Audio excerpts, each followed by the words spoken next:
Hey, what's up, RIP5 parents? It's Mr. Sapia here, and I just wanted to give you guys a quick video tutorial on how the students need to log into this new tool that I'm going to be using called EdPuzzle, and there was a description obviously on my classroom website as well.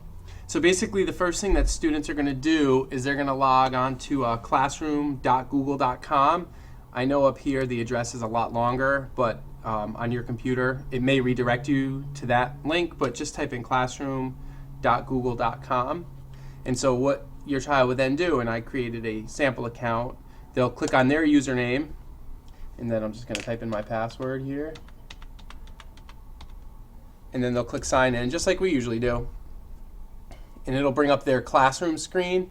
Now this sample account that I created, I just added it to my homeroom, but if you are in my homeroom, obviously, it'll say Mr. Sapia's homeroom in green, and if you're in Mrs. Rasiopa's homeroom, it'll say Mrs. Rasiopa and I believe purple. So really you're going to just click on the homeroom link, and at the top you'll see here's a lesson. It says the covered wagon, and it says awesome video lesson for the 2015-2016 classroom, Mr. Sapia's homeroom, and I just put to answer the 4 questions. So what students should do is they should click on the EdPuzzle link right here, and then I'll bring them up to this screen. Obviously they have the option of teacher or student. Of course they are going to click student, and then it'll then prompt them to come to this screen. What I want them to do is click on Google, and since we're using Google Classroom, the kids are ready, you're going to use the same username and password. So you can see here that obviously your child's name will be listed.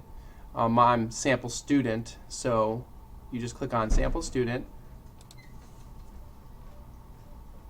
and then it should automatically bring them to the covered wagon assignment. If it doesn't automatically bring you there, you may be prompted to put in your password again. It's the same password, Raptors, and their 3-digit code that they use for Google Classroom. So it should bring it automatically up to this screen, or it may bring it up to this screen right here. So these are the 2 assignments that we're working on. The link I put in Google Classroom is for the covered wagon assignment.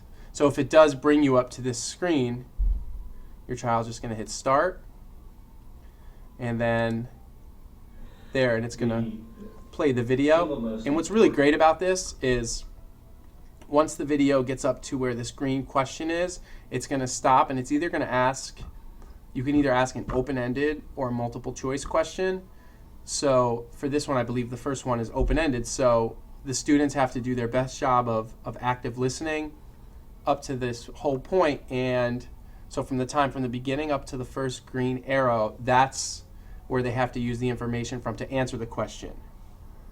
Once they input the question, important item that any pioneer would have had with them would have been. I'll let this just play for a second, but on the right-hand screen, the question is going to come up for them to answer. Carry things, so the wagon became their life source. Just want to give you one example. Normally, the wagons, they could buy a new wagon or have one made to make the trip, but oftentimes it was just the family farm wagon that So they it's about to stop here. Many years. So it stops automatically, and then you'll see the question is over here.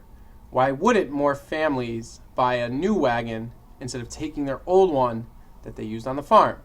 So the students would have to answer the question, and if they answer the question to the best of their ability, they'll hit submit, or if they need to rewatch that part of the clip, they can click rewatch, and then it'll start automatically from the beginning.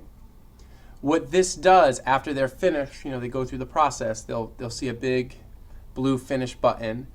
It automatically sends the information to me, and I can correct it, and you really use that information to help pull small groups and to help kids where they need help. And listening comprehension obviously is a significant skill, and that's part of the reason why we're working on this. So as usual, let me know if you have any questions, but I hope that this tutorial is helpful. On the Classroom website, there's also links to download the app through the App Store and then the Chrome Web Store too. I don't believe there's an app built yet for the Google Play Store, so just kind of keep that in mind. Thank you.